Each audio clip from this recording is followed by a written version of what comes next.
بیٹیاں ہوں، ان میں ایک نام کے کئی افراد موجود ہیں، ایک خاتون کا اسم ہے، اس اسم کی کئی خواتین موجود ہیں، مثلا جیسے حسن، حسن اکبر، حسن اصغر، حسن اوسط، حسن مثنیٰ، جیسے زینب کبریٰ، زینب صغریٰ، ایسے علی الاکبر، علی الاصغر، علی الاوسط، اس طرح کے متعدد نام موجود ہیں کہ جو ایک ہی گھر میں ایک ہی خاندان کے افراد شمار ہوتے تھے۔ ان کا فرق ہم تاریخی کتب پڑھ کے کرتے ہیں، لہٰذا یہاں ایک اجمالی طور پہ یہ چیز بتائی جا رہی ہے تاکہ ہمارے ناظرین کو، ہمارے دیکھنے اور سننے والوں کو اس چیز سے آگاہی حاصل ہو جائے کہ کربلا میں کس خاندان کے کتنے افراد موجود تھے۔ کم از کم اتنا پتا ہو کہ جناب رسول اسلام صلی اللہ علیہ وآلہ وسلم جس دین کو، اس اسلام کو لے کر آئے تھے، جب اس دین پر مصیبت کا وقت آیا،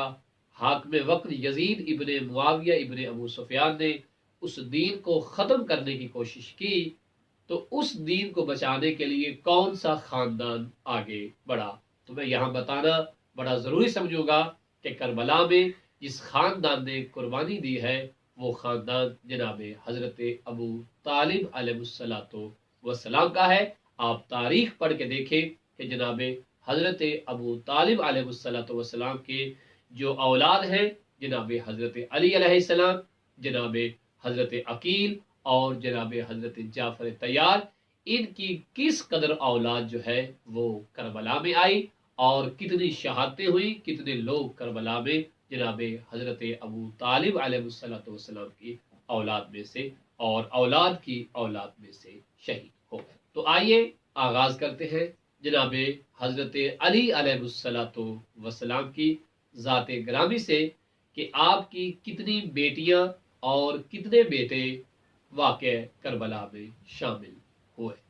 یاد رہے جناب حضرت علی علیہ السلام جناب حضرت ابو طالب علیہ السلام کے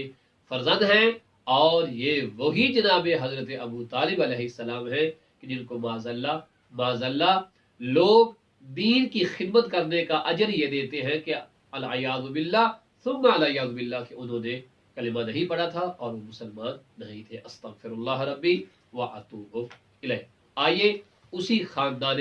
جناب ابو طالب علیہ السلام نے کس طرح سے اسلام پر قربانیاں دی، بالخصوص کربلا